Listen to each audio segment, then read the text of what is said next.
నమస్కారం welcome to SR Telugu educational channel. ఈ వీడియోలో మనం ఛందస్సులో ఉన్నటువంటి సూర్యగణాలు మరియు ఇంద్రగణాలు అదే విధంగా ఉపజాతి పద్యాల గురించి తెలుసుకుందాం।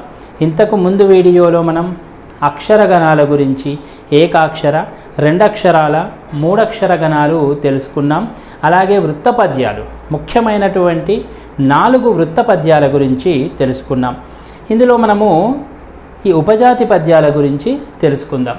ముందుగా ఛందస్సు అంటే పద్య లక్షణాలను తెలిపే శాస్త్రం అని తెలుసుకున్నాం।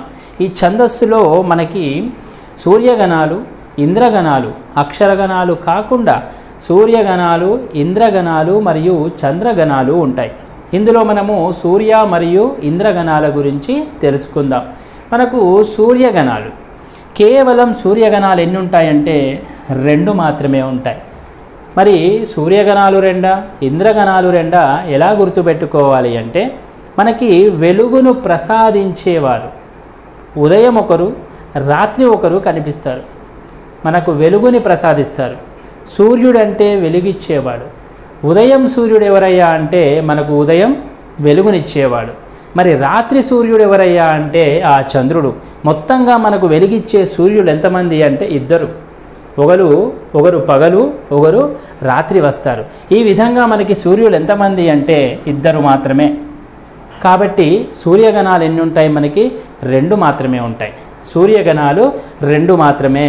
అవేంటి అంటే నగన హగనాలు, నగనము హగనము ఈ 2 మనం మన అక్షరగణాలలో తెలుసుకున్నవే। హ అంటే మనం ఏం తెలుసుకున్నాం? గల అంటే హ, గ అంటే గురువు, ల అంటే లఘువు। ఈ హగల మరియు నగన హగనాలు రెండింటిని మనము సూర్యగణాలు అంటాం।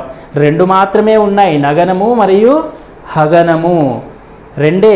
ఉదయం వెలిగిచ్చేవాడు ఒక సూర్యుడైతే రాత్రి వెలిగిచ్చేవాడు మరో సూర్యుడు, 2 మాత్రమే। 2 సూర్యులు ఉన్నారు మనకి, సూర్యగణాలు 2 మాత్రమే ఉన్నాయి। ఆ తర్వాత ఇంద్రగణాలు, మనకు ఇంద్రగణాలు ఎన్ని ఉన్నాయి అంటే 6 ఇంద్రగణాలు ఉన్నాయి। 6 ఇంద్రగణాలు। ఇంద్రుడు ఆ దేవతలందరికీ అధిపతి, ఇంద్రుడు దేవతలందరికీ అధిపతి కాబట్టి అవి 6 ఉన్నాయి। ఇంద్రుడి దగ్గర 6 ఉన్నారు దిక్పాలకులు, గుర్తుపెట్టుకోండి। తూర్పున ఒకరు, పడమర, ఉత్తరం, దక్షిణం, ఆకాశంలో ఒకరు, భూలోకంలో ఒకరు। ఈ విధంగా చుట్టుపక్కల 4, అలాగే పైన కింద కలిపితే మొత్తం 6। కాబట్టి 6 ఇంద్రగణాలు కనిపిస్తాయి। ఎందుకంటే ఇంద్రుడు దేవతల అధిపతి, దేవతల రాజు కాబట్టి అతని కింద ఒక 6 దిక్పాలకులు ఉన్నారని గుర్తుపెట్టుకోండి। కాబట్టి ఇంద్రగణాలు ఎన్ని ఉన్నాయి? కేవలం 6 మాత్రమే ఉన్నాయి। అవి నల, నగ, సల, భరత। నలనగసల భరత, నలనగసల భరత, వీటిని మనం కొంచెం బట్టి గుర్తుపెట్టుకోవాల్సిందే। నలనగసల భరత। ఈ నల అనగానే సులభమే, నా ఇంతకుముందు ఇక్కడ తెలిసిందే, నా అంటే 3 లఘువులని, ఇక లా అన్నాడు కాబట్టి ఒక లఘువు వచ్చింది। నగ మళ్ళీ నా, గా అంటే ఒక గురువు వచ్చింది। సా అంటే మనకు తెలుసు అంత్య గురువు అని, అక్కడ మా భజస నా యరతాలో తెలుసుకున్నాం। మా భజస అంటే సా అంటే అంత్య గురువు, తర్వాత ఒక లా ఉంది కాబట్టి సల। తర్వాత మొదట గురువు, ఆది గురువు, మా భజసలో మొదటిది। అలాగే నా యరత, రా అంటే మధ్య లఘువు, తర్వాత తా అంటే అంత్య లఘువు। నా యరత, యరతలో రా మరియు తా ఉంది, మధ్య లఘువు, అలాగే చివర లఘువు। మధ్య లఘువు అంటున్నానంటే అటు ఇటు గురువులు ఉంటాయి, అంత్య లఘువు అంటున్నానంటే ముందు 2 గురువులు అయి ఉంటాయి। ఈ విధంగా నలనగసల భరతలు మనకు ఇంద్రగణాలు ఇంద్రగణాలు ఎక్కువ ఉంటాయి। ఇంద్రుడు చాలా ఎక్కువ దేవతలకు అధిపతి కాబట్టి ఇక్కడ సూర్యగణాలు 2 ఉంటాయి, ఉదయము రాత్రి 2 సూర్యులు వెలిగిచ్చేవాళ్ళు కాబట్టి సూర్యగణాలు మనకి నగన హగనాలు 2, ఇంద్రగణాలు నలనగసల భరతలు 6 ఉంటాయి। ఈ సూర్య ఇంద్ర గణాలు ఉపయోగించి రాసే పద్యాలే ఉపజాతి పద్యాలు। ఈ ఉపజాతి పద్యాలలో ముఖ్యంగా ఒకటి తేటగీతి। ఎలా సులభంగా గుర్తుపెట్టుకోవాలి అంటే తేట గీతి, తేటగా ఉంటుంది, క్లియర్గా ఉంటుంది, ఎక్కడ కన్ఫ్యూజన్ ఉండదు. తేట గీతి క్లియర్గా ఉంటుంది. ఎట్లా తేటగా ఉంటుంది? 4 పాదాలు తేటగా క్లియర్గా ఉంటాయి. ఎక్కడ కన్ఫ్యూజ్ చేయడు. ఒక పాదం ఇట్లా ఇంకో పాదం అట్లా అని చెప్పడు.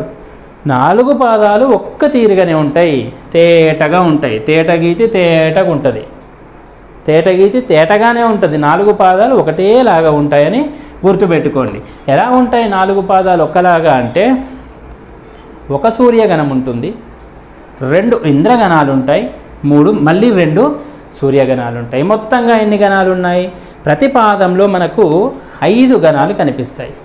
ఆ 5 ఎలా ఉంటాయి? ఒక్క సూర్య ఉంటుంది. అంటే ఈ నగన హగనాలు రెండింటిలోంచి ఏదో ఒక్కటి ఉన్నా పర్వాలేదు. అంటే నగనము ఉండొచ్చు లేదా హగనము కూడా తీసుకోవచ్చు. ఇక తర్వాత 2 ఇంద్రగణాలు ఉండాలి. ఒక సూర్యగణం తర్వాత 2 ఇంద్రగణాలు ఉండాలి. 2 ఇంద్రగణాలంటే మొత్తం మనకు నలనగసల భరత అని 6 ఉన్నాయి. ఈ 6ఇంట్లోంచి ఏదైనా 2 తీసుకోవచ్చు. ఏవైనా 2 తీసుకోవచ్చు. నల 2 తీసేసుకోవచ్చు.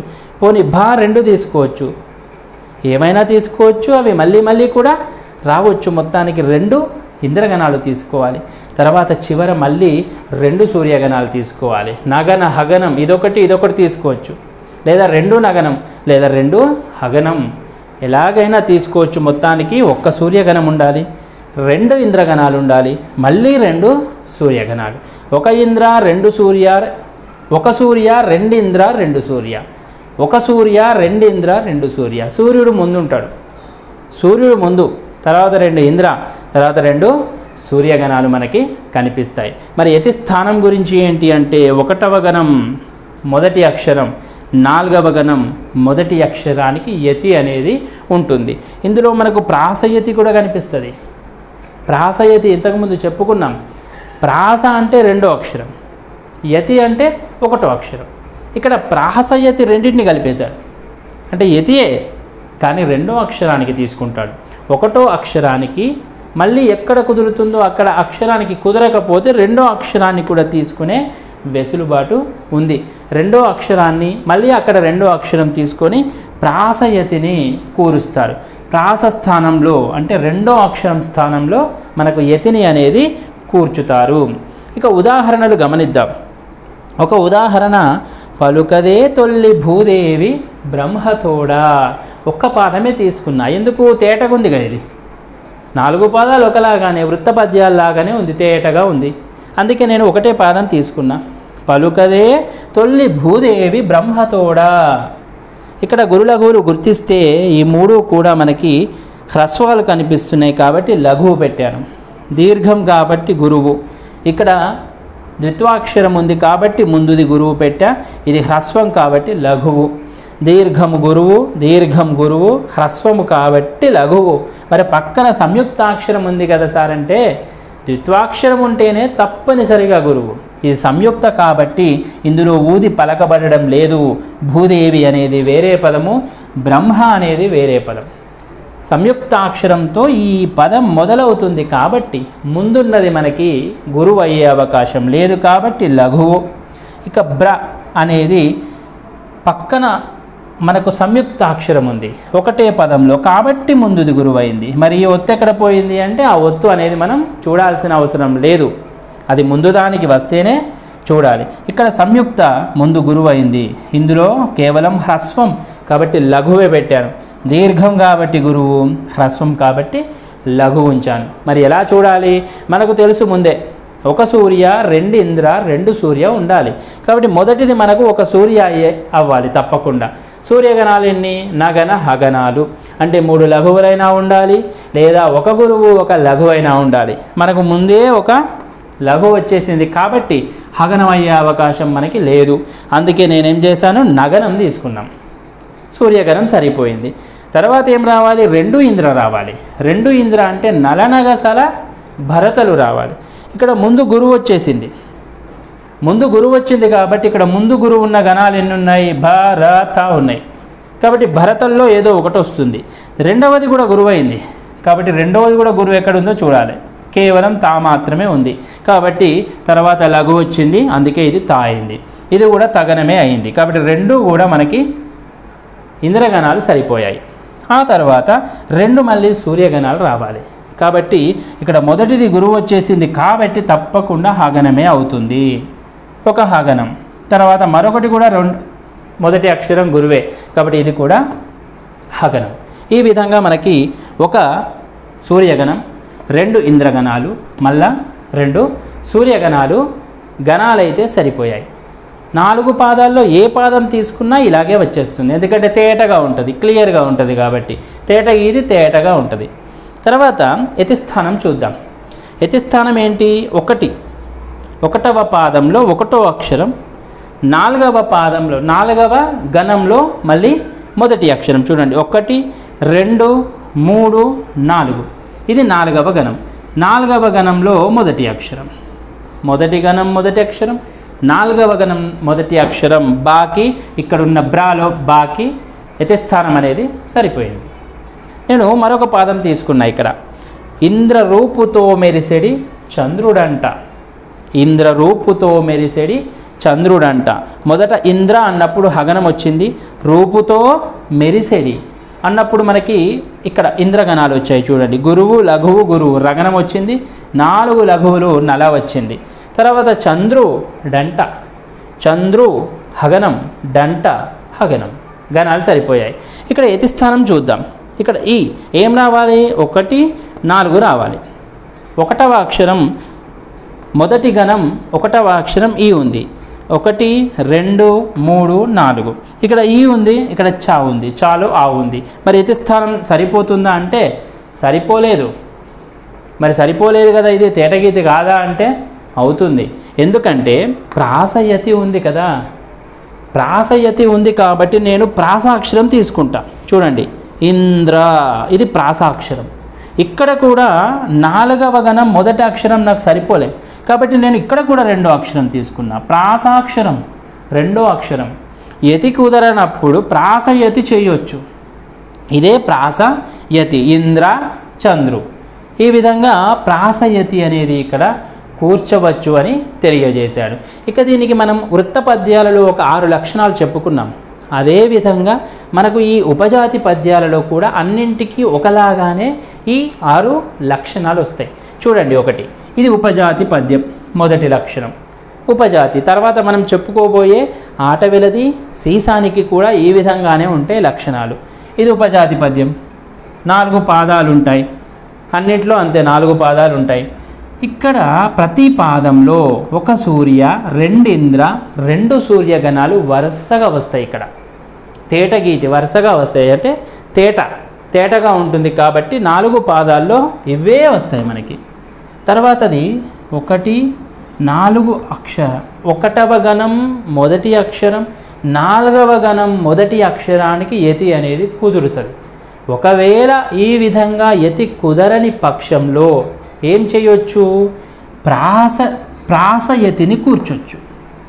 ప్రాసయతి అంటే ఇక్కడ చెప్పుకున్నాం మనం, ఇదేమో యతి, ఇదేమో ప్రాసయతి, రెండింటికి ఉదాహరణలు తీసుకున్నాం.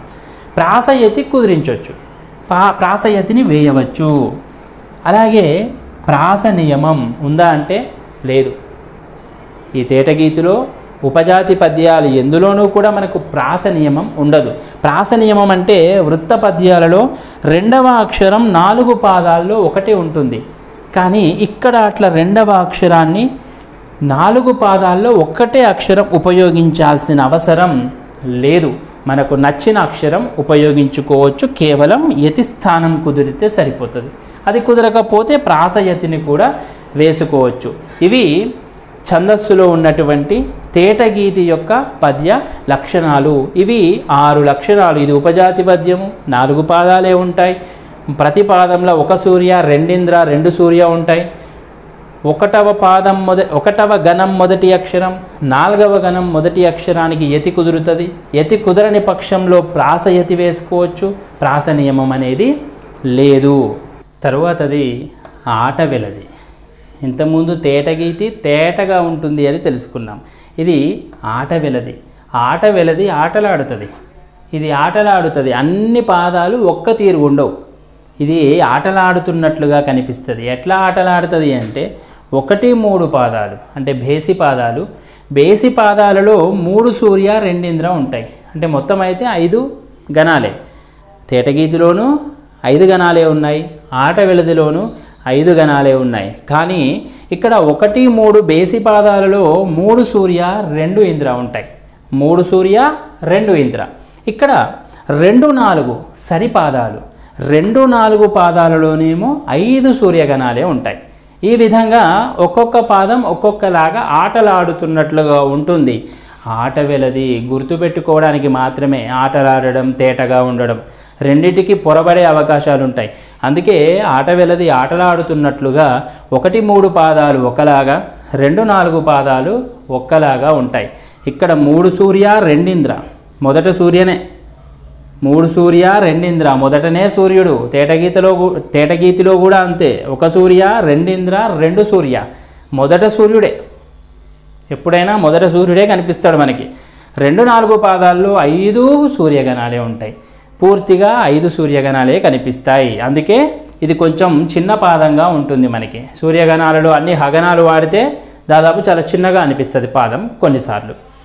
ఇక ఉదాహరణలు చూద్దాం. యతి స్థానం అయితే అదేవిధంగా తేటగీతిలో చెప్పుకున్నట్టే 1వ గణం మొదటి అక్షరం, 4వ గణం మొదటి అక్షరానికి యతి. ఆ యతి కుదరని పక్షంలో ప్రాస యతిని వేయొచ్చు ఇక్కడ కూడా.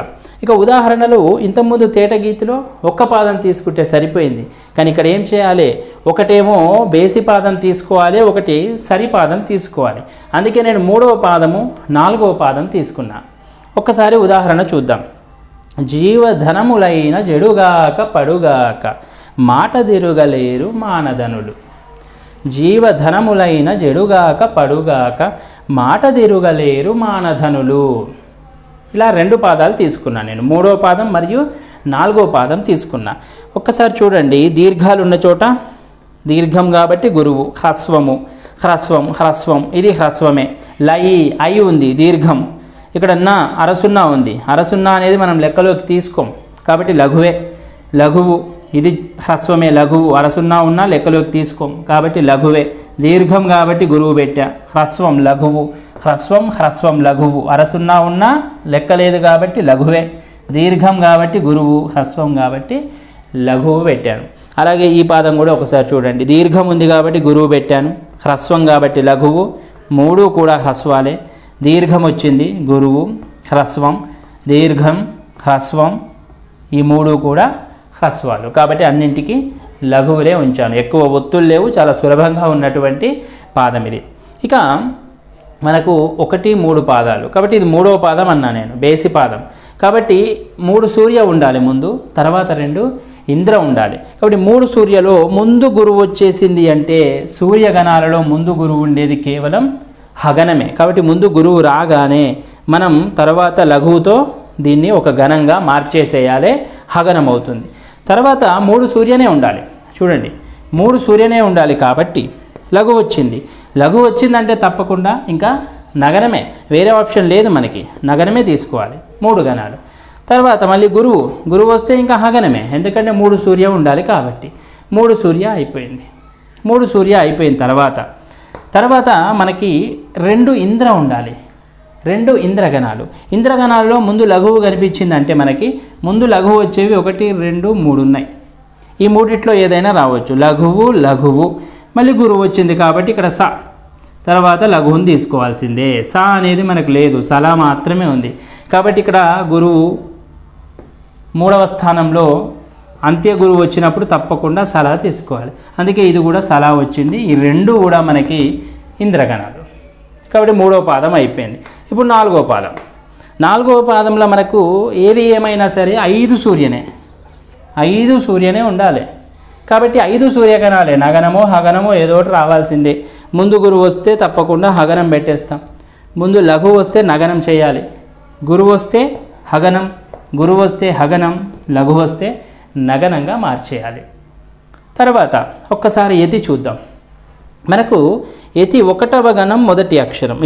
1వ గణం మొదటి అక్షరం, 1వ గణం మొదటి అక్షరం. తర్వాత 4వ గణం 1 2 3, ఇది 4. 4వ గణం మొదటి అక్షరం. ఇక్కడ జాకి ఇక్కడ మనకు యతి అనేది కుదిరింది. ఇందులో ఈ, ఇందులో ఏ.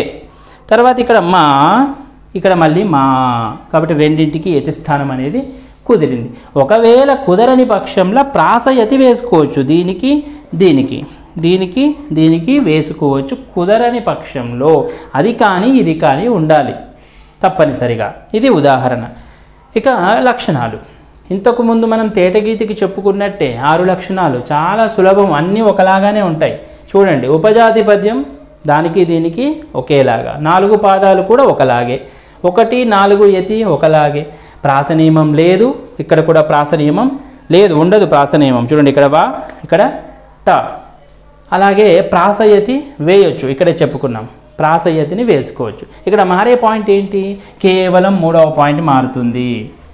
తేటగీతిలో 1 + 2 + 2 అని రాసుకున్నాం, అన్ని పాదాలు ఒక తీరు తేటగా. ఇక్కడ ఆటలాడుతుంది ఎట్లా, 1 3 పాదాల్లో 3 సూర్య 2 ఇంద్ర, 2 4 పాదాల్లో 5 కూడా సూర్యగణాలే ఉంటాయి. ఈ విధంగా ఈ ఆట వెలది పద్య లక్షణాలు సులభంగా మనం గుర్తుపట్టవచ్చు. ఏ పద్యపాదమైనా అక్కడ ఒక్క పాదం ఇవ్వగానే మనం ఆ పాదాన్ని చూసి ముందుగా ఏ విధంగా వస్తున్నాయో ఆ విధంగా గుర్తుపడితే సులభంగా అన్నీ చేసిన తర్వాత ఏదైనా పొరపాటు జరుగుతుంది అని తెలిస్తే అది మళ్ళీ తేటగీతేమో అని సరిచూసుకోవాలి, లేదంటే ఆట వెలది అనేది సరిచూసుకోవాలి. కాబట్టి ఈ రెండింటికి సులభంగా ఆట వెలది తేటగీతి అనేది అన్ని గణాలు పెట్టేస్తే ఒక్కసారి గుర్తించిన తర్వాత సులభంగా అదా ఇదా అనేది తెలుసుకోవచ్చు. తర్వాత సీస పద్యం గురించి తెలుసుకుంటే మొత్తం 3 ఉపజాతి పద్యాల గురించి పూర్తయిపోతుంది. ఇది ఉపజాతి పద్యాలలో 3వది అయినటువంటి సీస పద్యం. సీస పద్యంలో కూడా మనము సూర్య మరియు ఇంద్రగణాలనే ఉపయోగిస్తాం. సూర్యగణాలంటే 2 నగన హగనాలు, ఇంద్రగణాలంటే 6 నల నగసల భరతలు. ఈ సీస పద్యంలో మనకి 6 ఇంద్రగణాలు 2 సూర్యగణాలు కనిపిస్తాయి. మనకు తేటగీతి ఆట వెలదిలో ఉన్నట్లుగానే అన్ని వృత్త పద్యాలలో ఉన్నట్లుగానే ఇందులో కూడా 4 పాదాలే ఉంటాయి. కానీ ఈ 4 పాదాలు కొంచెం పొడవైనటువంటి పాదాలు. మనకు తేటగీతి ఆట వెలదిలో చూసినట్లయితే ఒక్కొక్క పాదంలో 5 గణాలు మాత్రమే ఉంటాయి. కానీ ఈ సీస పద్యంలో చూడండి 6 + 2 అంటే 8, ప్రతి పాదంలో 8 గణాలు ఉంటాయి. పొడవైన పాదాలు 4 ఉంటాయి, 8 గణాలు ఉంటాయి. ఆ 8లో 6 ఇంద్ర ఉంటాయి, 2 సూర్యగణాలు ఉంటాయి. అవి పొడవైన పాదాలు కాబట్టి 4 పాదాలుగా మధ్యలోకి విరిచినట్లయితే, మధ్యలోకి విడగొట్టి 2 పాదాలుగా రాసుకున్నట్లయితే అప్పుడు ఇవి మనకి 8 గణాలు 4 పాదాలు కాస్త 8 పాదాలుగా మారుతాయి. అలా మధ్యలోకి విరిచి 8 పాదాలుగా చేసినప్పుడు ఒక మొదటి పాదంలో 4 ఇంద్రగణాలు, అంటే ఒక్క పాదాన్ని 2గా విరిస్తే ఒక పాదంలో 4 ఇంద్రగణాలు కనిపిస్తాయి, రెండవ పాదంలో 2 ఇంద్ర 2 సూర్య కనిపిస్తాయి. మొత్తం ఒకటే పాదంగా చూస్తే 6 ఇంద్ర 2 సూర్య కనిపిస్తాయి. మరి యతిస్థానం సంగతి ఏమిటి అంటే తేటగీతి ఆట వెలదిలో 5 ఉంటాయి పాదాలు. కాబట్టి 5లోంచి ఒకటి తీసేస్తే 4వ గణం మొదటి అక్షరానికి యతి ఉంటుంది. 5 పాదాలు కాబట్టి ఒకటి తీసేస్తే 4వ గణం మొదటి అక్షరానికి యతి ఉంటుంది.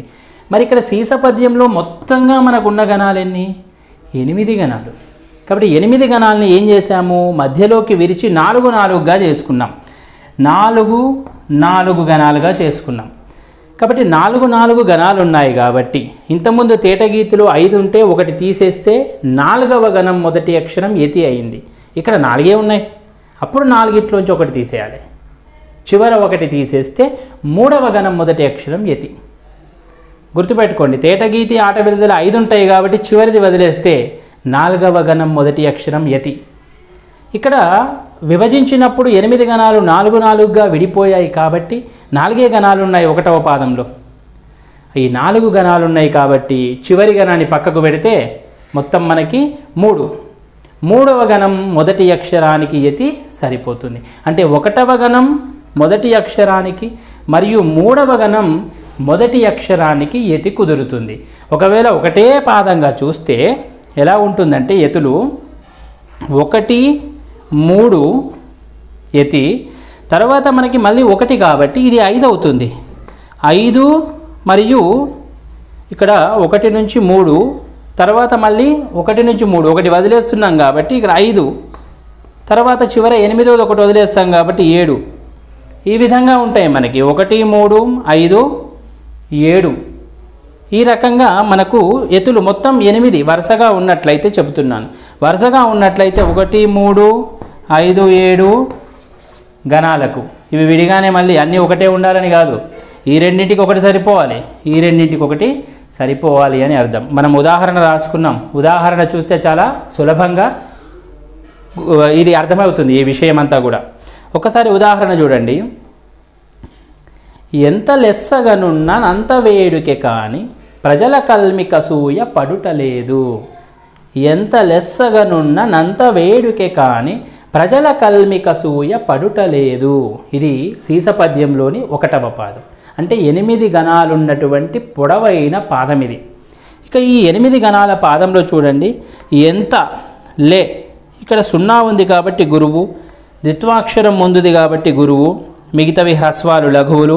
ద్విత్వాక్షరం ముందు గురువు, 0 ఉంది కాబట్టి గురువు, హ్రస్వం లఘువు, దీర్ఘం గురువు. ఇవన్నీ ఈ రెండు కూడా హ్రస్వాలు కాబట్టి లఘువులు, దీర్ఘం గురువు. ఇక్కడ హ్రస్వం కాబట్టి లఘువు. ప్రజల ఇది వేరు పదం, ఇది వేరు పదం, కానీ ప్రజల సంయుక్తాక్షరంతో పదం మొదలైంది కాబట్టి ఈ ఒత్తు ఈ ముందున్న దానికి వర్తించదు. అందుకే ఇది హ్రస్వం కాబట్టి లఘువు, లఘువు, లఘువు. కల్మి అనేది ఒకటే పదం కాబట్టి సంయుక్తాక్షరం ముందున్నది ఇక్కడ గురువైంది. ఒకటే పదం కాబట్టి గురువైంది. ఇది వేరే పదం ప్రతో మొదలవుతుంది కాబట్టి ముందుది గురువు కాలేదు. తర్వాత లఘువు, ఇది దీర్ఘం ఉంది కాబట్టి గురువు, లఘువు, ఈ 3 లఘువులు, దీర్ఘం కాబట్టి గురువు. ఈ విధంగా గురు లఘువులైతే గుర్తించుకున్నాం.